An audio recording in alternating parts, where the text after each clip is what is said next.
playing at home to Brighton, their first home game of the season for Xabi Alonso against Brighton. Brighton is not a team that will defend. They will attack you. Yeah. I mean, what do you expect in this game? Yeah, like you said, Brighton, they are not a team that will defend.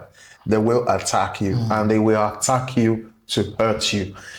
It's like two teams fighting in a war, and you have three segments you have to fight to win the war: the attack, the midfield, and the defense.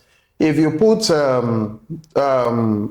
machine guns in the front, you put arrows in the midfield, and then you put machetes at the back. And then you are fighting an opponent that has bazooka at the front, machine gun in the midfield, and possibly armor tank at the back. Then who do you think will win? That's what you have with Chelsea. Chelsea won against Fulham. It was interesting. If you are watching Chelsea game now, it will be fascinating because highly entertaining. It's a new style. They will score. You will score. You score. So the attack is good. The midfield, well, still fair enough. But the defense is poor. Yeah, defense is that poor. defense is poor. And they even talk about the goalkeeper. So you understand what happened? Brighton, the defense, the goalkeeper, the defense, the midfield, the attack, everything is strong. They are strong on all departments. Yeah. That's what you call firing on all cylinders.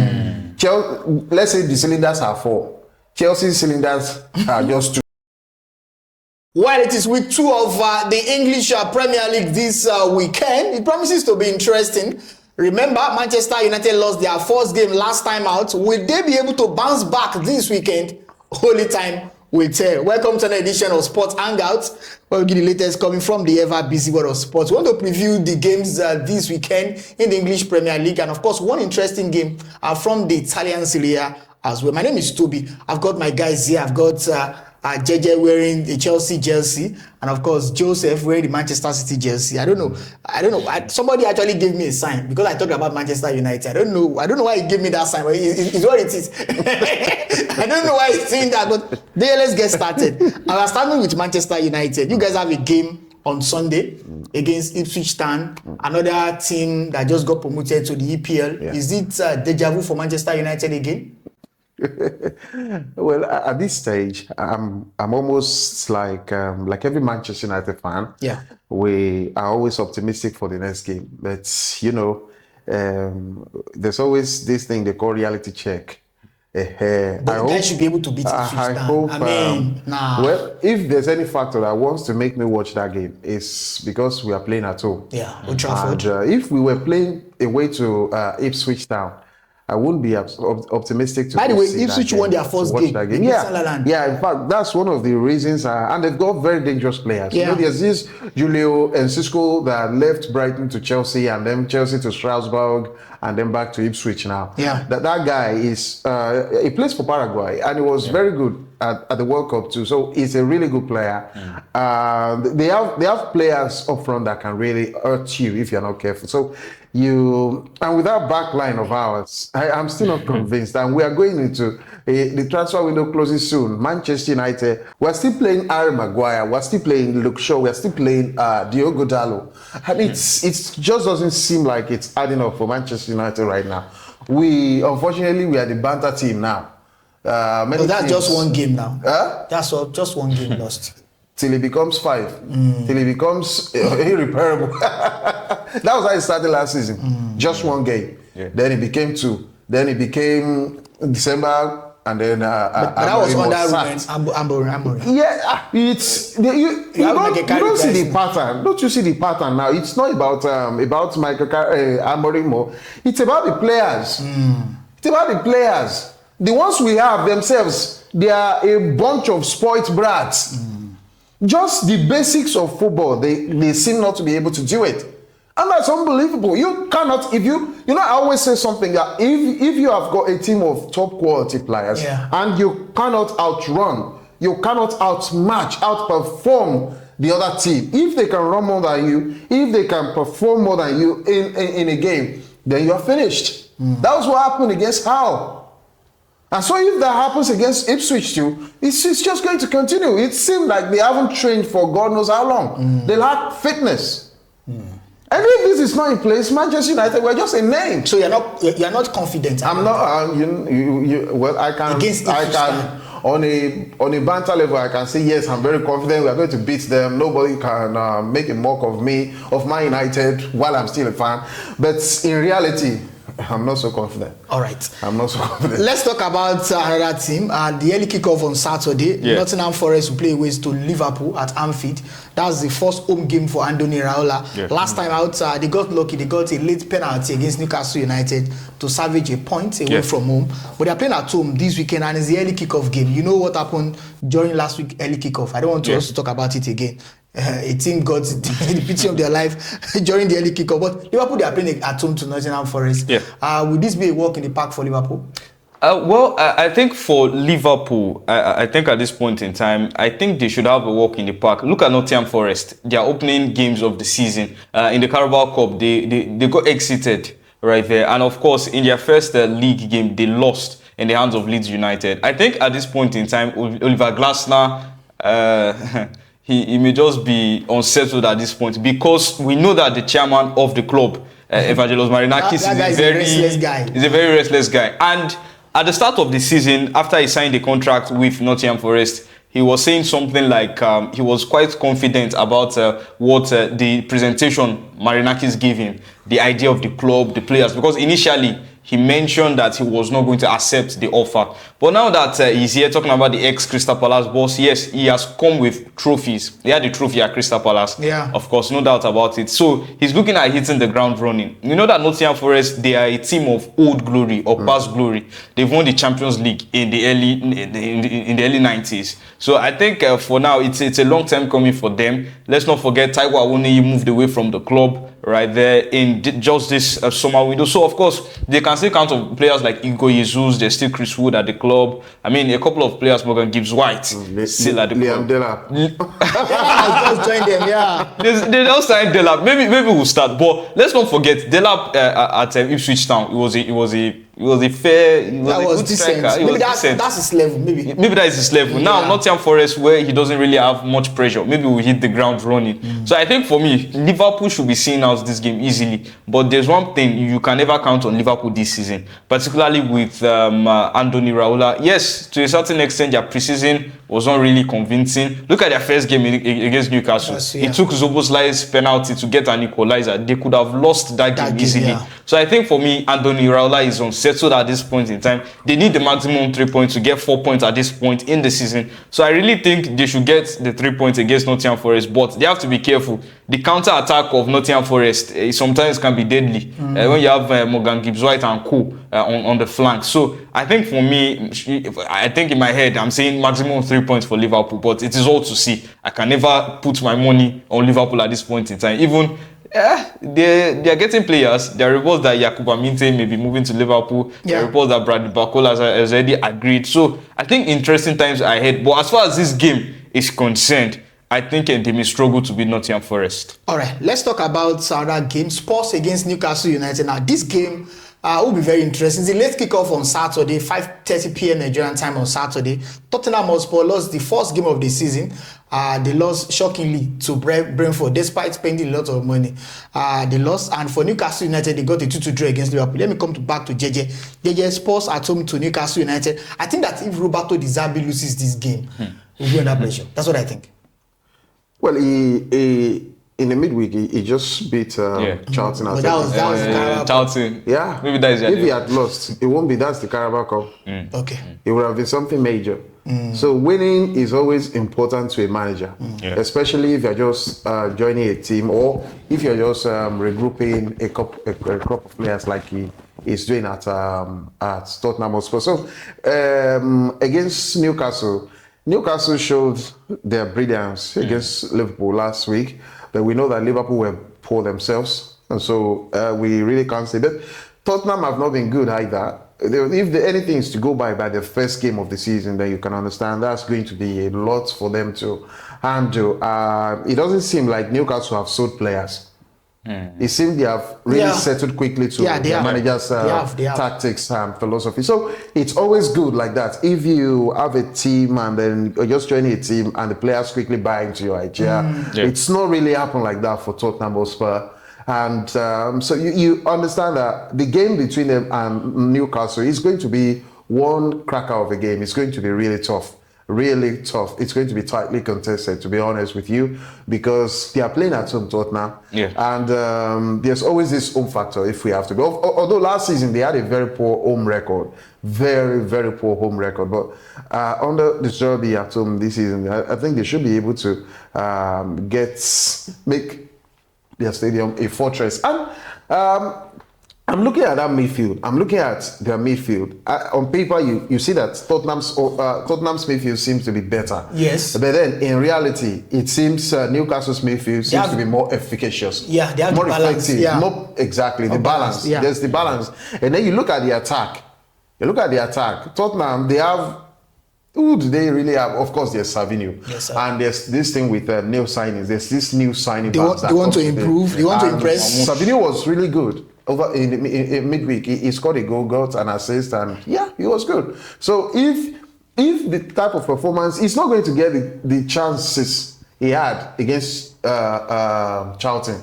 He's not going to get those type of space to make the dribbles and to score that type of goals. But if he's able to replicate that type of form against Newcastle, I'm telling you, what's happened, especially towards the end of first half and the entire second half for Tottenham against Charlton, if they are going to replicate that type of performance, Tottenham are going to be really difficult to stop for so many teams this season.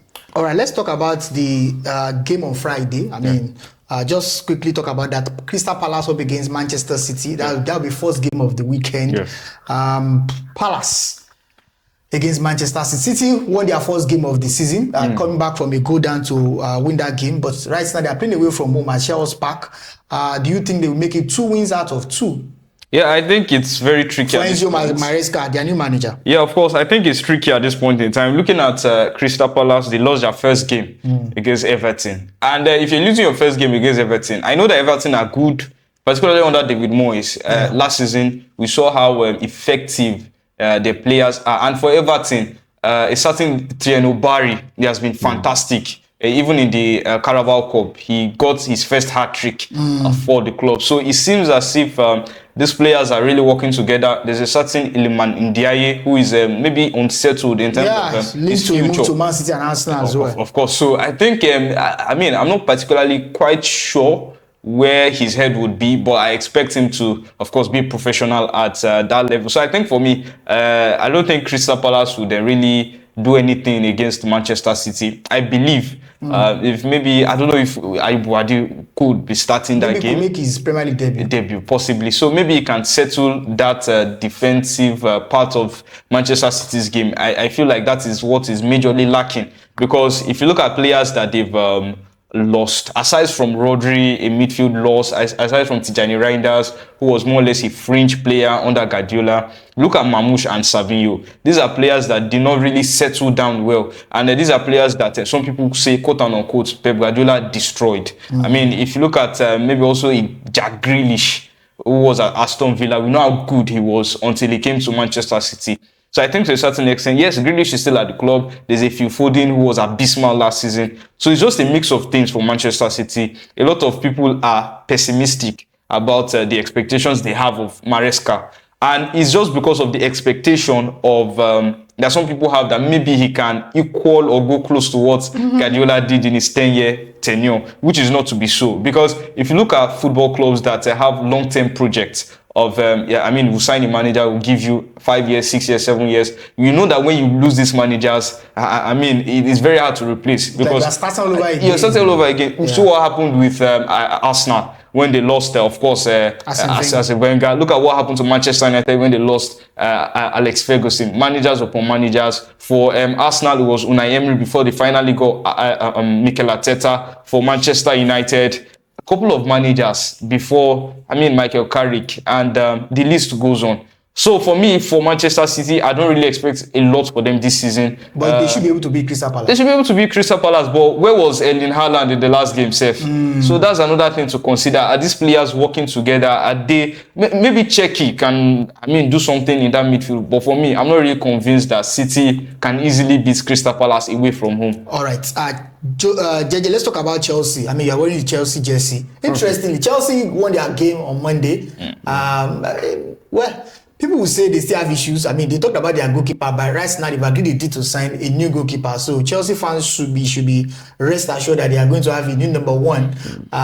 Maybe he will not be involved this weekend, but about Robert Sanchez, I'm not sure it will be the first choice going forward right now. Chelsea playing at home to Brighton, their first home game of the season for Xabi Alonso against Brighton. Brighton is not a team that will defend; they will attack you. Yeah. I mean, what do you expect in this game? Yeah, like you said, Brighton, they are not a team that will defend. They will attack you, and they will attack you to hurt you. It's like two teams fighting in a war, and you have three segments you have to fight to win the war: the attack, the midfield, and the defense. If you put machine guns in the front, you put arrows in the midfield, and then you put machetes at the back. And then you are fighting an opponent that has bazooka at the front, machine gun in the midfield, and possibly armor tank at the back. Then who do you think will win? That's what you have with Chelsea. Chelsea won against Fulham. It was interesting. If you are watching Chelsea game now, it will be fascinating because highly entertaining. It's a new style. They will score. You will score. You score. So the attack is good.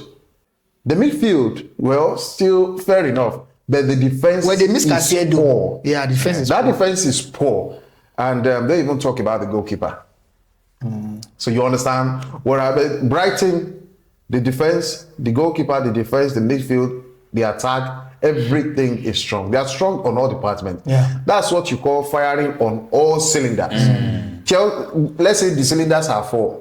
Chelsea's cylinders are just 2. So if they are firing on no cylinder, their only cylinders is 2. But Brighton, they have all 4 cylinders. So that's a particular game I'm very interested in watching this over the weekend, because I can tell you it's going to be highly entertaining. There will be goals. Okay. It's not going to be a KG affair. There will be goals. And if there are goals, it will be an unfortunate one for Chelsea, because Chelsea cannot. Okay, you think they beat? It's at Stamford Bridge. Chelsea are playing at home. Go and check Brighton's record at Stamford Bridge over the years. But they have a new manager. They have a new manager. Some things don't change. Sometimes you can take a man out of the village. You can't remove the village out of him. Okay. So that's the thing. If you watch the game against Villa, Brighton against Villa, you will know that it's not a talk of Stamford Bridge or Old Trafford or Emirates. This Brighton team.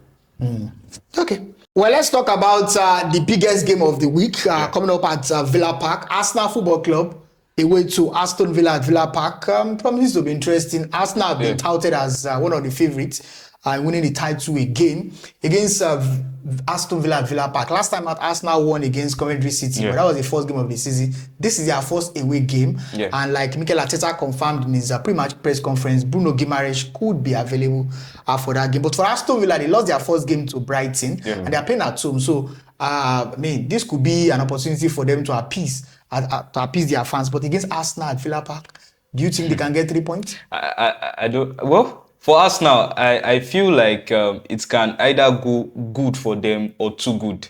Wow. Because look at the first game Aston Villa played. Aston Villa is not Coventry City. Against Brighton, they lost 4 goals to nothing, unreplied. And now Emiliano Martinez is moving away from the club. They have Suzuki. Suzuki.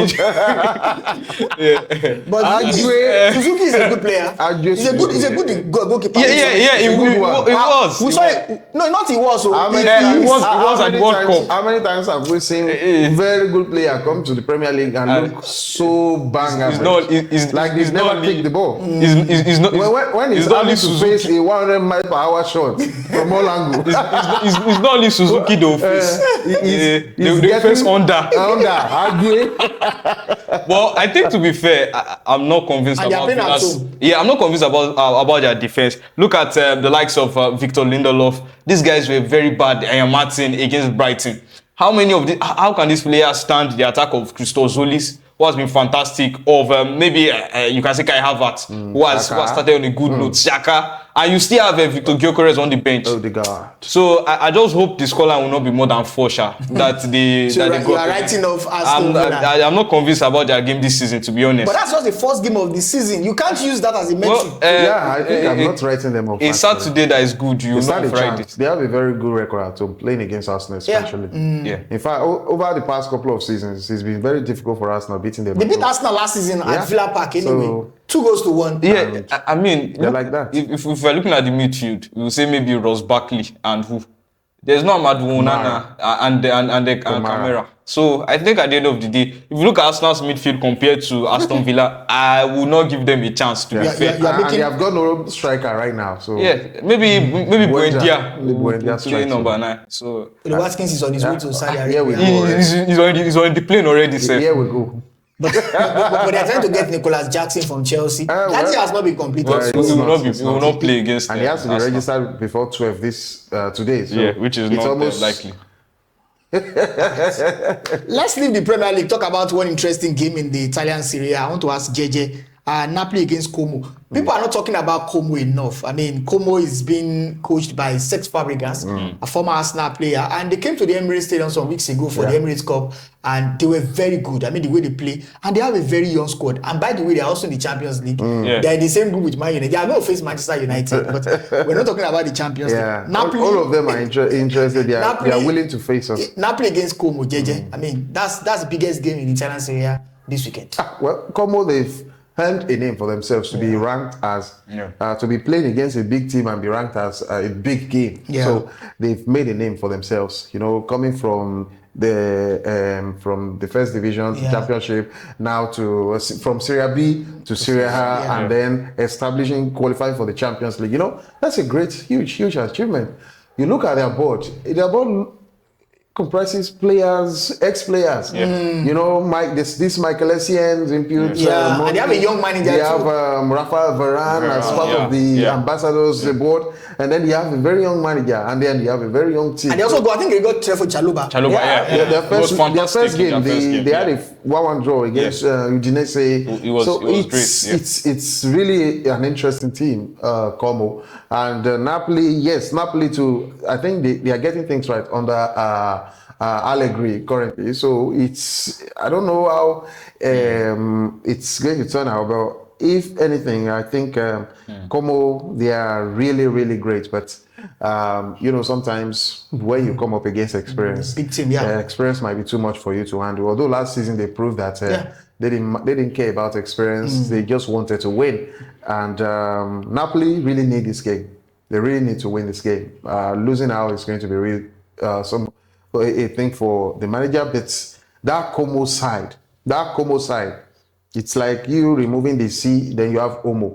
What Omo can do to your eyes is what those people do to teams. It will bleach your eyes. All right. Lastly, I want to ask Joseph. The fixtures you have talked about in the Premier League today, do you think that we're going to see any upsets? Last weekend we saw like 2 or 3 upsets. Tottenham losing to Brentford, Man United losing to Hull City, and they Bournemouth almost defeated Man. Do you think we are going to see any upset this weekend? I should think so. The City game, I'm not quite convinced about what they can do against Crystal Palace. So I think maybe it may just settle at the end of the day as a draw. But it will be a big one for Pierre Sage, if I'm correct, the head coach of Crystal Palace. Yeah. All right.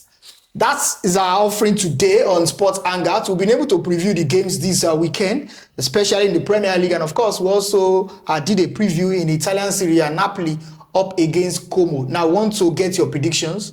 Ahead of that game. Who do you think will win this weekend? Do you think that we're going to see upsets like we saw last time out? Do you think that the big teams will have it easy this weekend? Arsenal, Manchester United, Manchester City, Liverpool, Chelsea? Or do you think that the smaller teams will actually shock them this weekend? Well, if you have not subscribed, please do that on our YouTube channel, Sports Hangout on YouTube. Until next time, we are going to meet. I remain Toby. I'm JJ. And Joseph, in everything you do, keep talking sports. Sporty.